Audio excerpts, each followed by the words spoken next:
Guys, in this video I will show you how you can change your Netflix plan on your phone. So particularly I will be using iPhone, but I'm pretty sure the same process will be on Android too.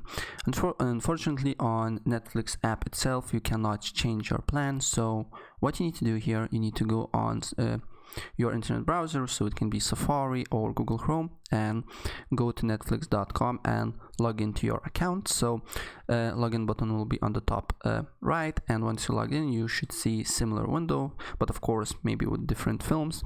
And then on the top right corner there is three horizontal lines next to a Netflix logo. So press on these lines and then you need to go on account, press on it, and then scroll down until you see plan details. And for me, as you can see here, it's standard HD, and if you want to change it, just press on change plan.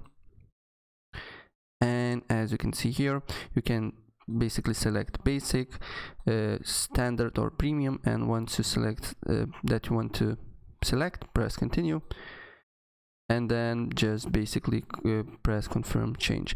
But of course I will not do that, but as you can see here, these are the steps that you need to follow to change your plan on Netflix on your iPhone or Android. Right, so yeah, that's pretty much it. If I help you out, please press like button and subscribe for more. Take care, bye.